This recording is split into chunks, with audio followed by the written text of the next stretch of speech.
This is day 261, Renew Your Mind. I've learned that most of what shapes my life does not start with a big decision. It starts much smaller than that. It starts with an idea I picked up somewhere, put on without thinking, and then carried around long enough that it became to feel part of me. That is why renewing the mind matters so much.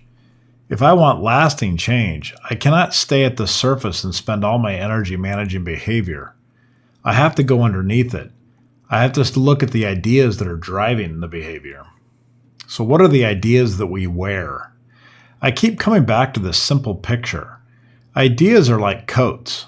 Some I put on with intention, others I wear because they were handed to me or because I stood in the wrong weather long enough and reached for whatever was close by. The hard part is that ideas do not stay in the background. They shape what I do. They direct my habits, my responses, and the kind of life I keep building, often without much thought at all.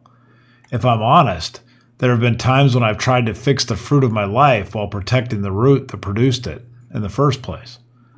That never works for very long. A bad idea can look manageable at first. I can trim around it. I can try harder. I can control the behavior for a while. But if the idea stays alive, it keeps coming back. It keeps sending out the same results. That repeated pattern led me to an important realization. If I want different fruit, I need to deal with the idea itself. Uprooting, not trimming. This is where a lot of change breaks down. We get frustrated with what we do, so we aim at the doing. We set rules, we make promises, we try to keep a tighter grip. There is a place for discipline, but discipline alone is not renewal. If a weed keeps showing up in the same place, trimming the top of it may make the ground look cleaner for a day or two, but it does not solve the problem. The root is still there, still alive, still doing what roots do.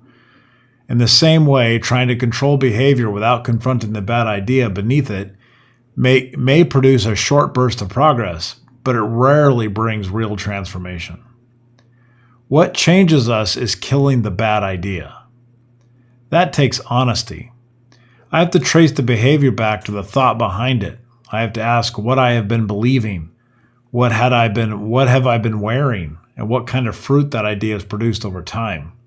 Not what it promised, what it actually produced. That is a steady kind of work, a quiet work, but it is real work. If I want lasting change, I have to stop trimming behavior and start uprooting the ideas that kept producing the behavior. So we need to make room for better ideas. Once I see the bad idea clearly, I can stop pretending it belongs in my life. I can lay it down. I can choose something better on purpose. That is where commitment matters. The 365 commitment that I embarked on gave shape to that process. It is a framework for living with intention instead of drift. It helps me move from vague desire into conscious application of everyday living, every day. Not in a loud way, not in a rushed way, just one clear decision at a time, repeated long enough to become part of how I live. There is freedom in that when my mind is not crowded by bad ideas I keep defending. There is more room to think clearly. There is more room for mental wandering that is not just distraction, but space. Space to notice things, space to create things, space to see what has been there maybe all along.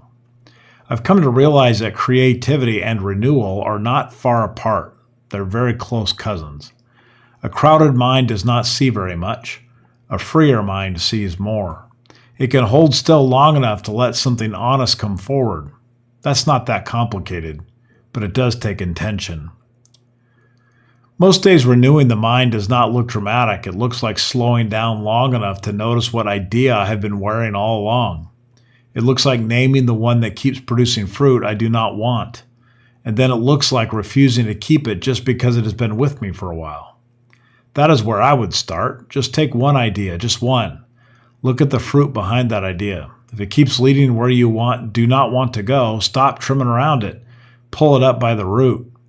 That kind of work is quiet, but it's also how change starts to begin.